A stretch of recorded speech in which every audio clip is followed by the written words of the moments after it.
ઉપસ્થિત આપણા મંદિરના મહંત, જેમના આ મંદિરની બહુ મોટી કાયા પલટ કરી છે, સ્વામી શ્રી નીલકંઠ સ્વામીજી, એમના મંડળના સૌ સંતો અને આપ સૌ ભક્તો. તો વાલા ભક્તજનો, ગઈકાલે આપણું સંમેલન બહુ સરસ થયું. બધી વડતાલ નિમિત્તે ખૂબ સરસ બધી વાતો થઈ. અત્યારે સવારે ઘણા બધા ભક્તજનોએ ગુરુમંત્ર પણ લીધો છે. ગુરુમંત્ર વિશે થોડી ઘણી માહિતી તમારી પાસે હોવી બહુ જરૂરી છે.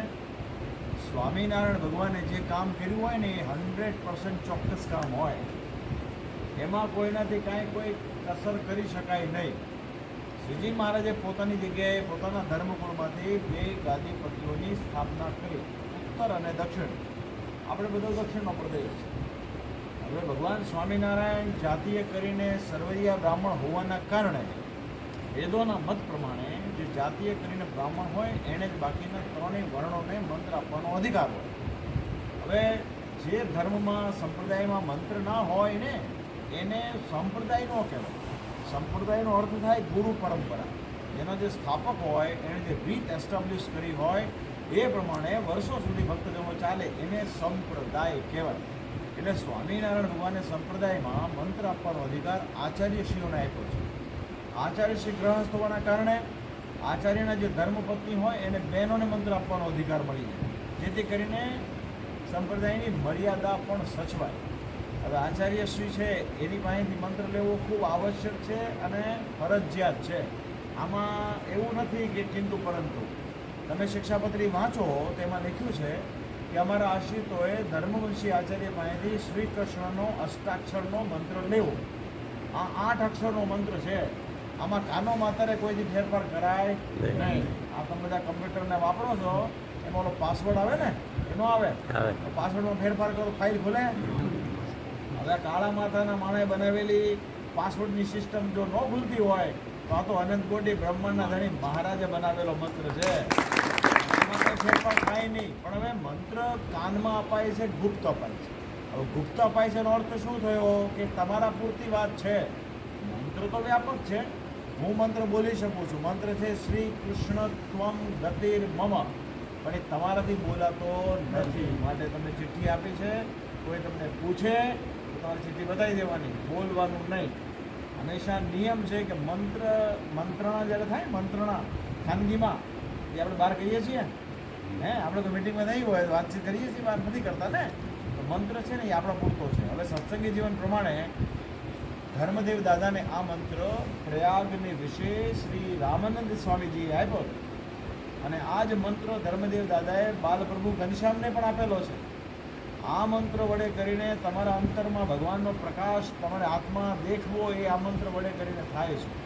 જ્યારે વૃંદાવન ગયા ધર્મદેવ દાદાની ભક્તિ માતા, જ્યારે મુશ્કેલીઓ આવી ત્યારે આ મંત્રના અનુષ્ઠાન કરીને ભગવાનની પ્રસન્નતા પણ પ્રાપ્ત કરેલી છે. મંત્ર બહુ ઇમ્પોર્ટન્ટ છે. મંત્ર ફરજિયાત છે. આમાં એવું છે મંત્ર જેણે નથી લીધો એ અડધો સત્સંગી છે. એટલે બહુ તિલક ચાંદલો ભપકાદાર કરીએ, કંઠી પહેરીએ, મંત્ર ન લઈએ તો સમજી લેવાનું આપણે અડધા છીએ. સમજ્યા ને? સાચું કે નહીં? તો વાલા ભક્તજનો આ વાત છે. જો હવે આનું જેટલું પ્રવર્તન તમે કરો ને એટલું મૂળ સંપ્રદાયને એમાંથી જે નીકળી ગયેલા છે એની વચ્ચેનો ભેદ છે. કારણ કે જે પણ નીકળી ગયેલાઓ છે એ બધી સંસ્થાઓ સંત દ્વારા પ્રવર્તિત છે. હવે ત્યાં કોઈ એમ પૂછે કે તમારે ત્યાં બહેનોને મંત્ર કોણ આપે છે? કે સંતો તો સ્ત્રીધનના ત્યાગી છે, તો શું બહેનોએ મંત્ર નહીં લેવાનો? બોલો, એને કલ્યાણનો રાઈટ નથી? તેને કોણ આપશે મંત્ર? એટલે સ્વામિનારાયણ ભગવાનનું કરેલું છે ને બહુ પરફેક્ટ હોય. ખ્યાલ આવ્યો ને? આપણે આપડાપણ કરી નવું તો ઊભું કરી શકીએ, પણ એ મહારાજનું કરેલું છે. એટલે ગુરુમંત્રનો વચમાં ઘણો બધો શૂન્યાવકાશ હશે, પણ અમે તો છેલ્લા 20-21 વર્ષથી કરીએ છીએ. જેને પણ જોઈતો હોય એને આપીએ છીએ. મંત્ર બહુ આવશ્યક બાબત છે. મંત્ર આપણે ફેશન ખાતર નથી લેવાનો, એની માળા કરવી પડે અને પ્યોરલી સાચા ઉચ્ચારણ સાથે કરવી પડે. ઓછા ઓછી 2 માળા કરવી પડે. રોજની તમારી સ્વામિનારાયણ મહામંત્રની માળા ફેરવો છો એની સાથોસાથ આ માળા પણ કરવી પડે. આ છે ગુરુ મંત્રની વાત.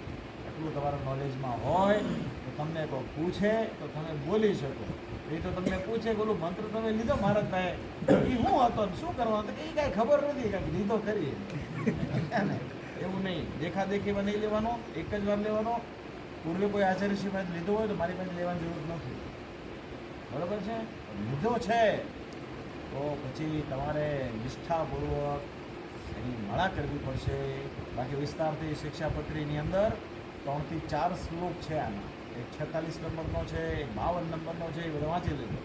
અને સત્સંગી જીવનમાં આનો નિયમ લખ્યો છે. મંત્ર ક્યારે લેવો, મંત્ર સવારે લેવાય.